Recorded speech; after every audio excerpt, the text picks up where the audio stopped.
ഹൈറേഞ്ചിലെ കമ്പോളങ്ങളിൽ cocoa വില സർവകാല റെക്കോർഡിട്ടു. ഉണങ്ങിയ cocoa പരിപ്പ് കിലോ 750 രൂപയും പച്ച കൊക്കോയ്ക്ക് 200 രൂപയുമാണ് കർഷകർക്ക് ലഭിക്കുന്ന വില. പക്ഷേ മികച്ച വില ലഭിക്കുമ്പോഴും കർഷകർക്ക് വിപണിയിലെത്തിക്കാൻ കൊക്കോ ഇല്ലാത്ത സ്ഥിതിയുണ്ട്. കുരുമുളകിനേക്കാൾ ഉയർന്ന വിലയാണ് ഉണക്ക കൊക്കോ പരിപ്പിന് ഇപ്പോൾ ലഭിക്കുന്നത്. കഴിഞ്ഞ ഏതാനും നാളുകളായി കൊക്കോയ്ക്ക് വിപണിയിൽ ലഭിക്കുന്നത് മെച്ചപ്പെട്ട വിലയാണ്. ഹൈറേഞ്ചിലെ കമ്പോളങ്ങളിൽ ഇപ്പോൾ കൊക്കോ വില സർവകാല റെക്കോർഡിട്ടു. പക്ഷേ ഉയർന്ന വില ലഭിക്കുന്ന ഘട്ടത്തിൽ കർഷകർക്ക് വിപണിയിലെത്തിക്കാൻ കൊക്കോ ഇല്ലാത്ത സ്ഥിതിയുണ്ട്. വിലയുള്ളപ്പോൾ ഉൽപ്പന്നവും ഉൽപ്പന്നമുള്ളപ്പോൾ വിലയുമില്ലാത്തത് കർഷകരെ നിരാശരാക്കുന്നു. തുടർച്ചയായ ഉണ്ടായ വിലയിടിവും രോഗബാധയും ഉൽപാദനക്കുറവും കഴിഞ്ഞ നാളുകളിൽ ഹൈറേഞ്ചിൽ കൊക്കോ കൃഷിക്ക് തിരിച്ചടി സമ്മാനിച്ചിട്ടുണ്ട്.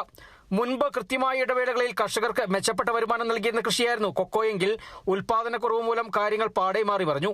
പ്രതീക്ഷിച്ച വരുമാനം ലഭിക്കാതായതോടെ പല കർഷകരും കൊക്കോ മരങ്ങൾ വെട്ടിമാറ്റി മറ്റു കൃഷികളിലേക്ക് തിരിഞ്ഞു. ഉൽപാദനം മെച്ചപ്പെടുന്നതോടെ ഇപ്പോൾ ലഭിക്കുന്ന ഉയർന്ന വില താഴേക്ക് പോവുകയാണ് പതിവെന്നും ഉൽപാദനം കുറഞ്ഞ സമയത്ത് ലഭിക്കുന്ന മെച്ചപ്പെട്ട വില കൊണ്ട് കർഷകർക്ക് കാര്യമായ പ്രയോജനമില്ലെന്നാണ് വാദം. ഉണക്ക കൊക്കോ പരിപ്പ് സംഭരിച്ചു വെച്ചിരുന്ന കർഷകരൊക്കെ ഉൽപ്പന്നം വിറ്റഴിച്ചു കഴിഞ്ഞു. നിലവിൽ വിപണിയിലേക്ക് കൊക്കോ വന്നു തുടങ്ങിയിട്ടുണ്ട്. വൈകാതെ വില താഴേക്ക് പോകുമെന്ന് കർഷകർ പറയുന്നു. Kerala vision news, Idukki.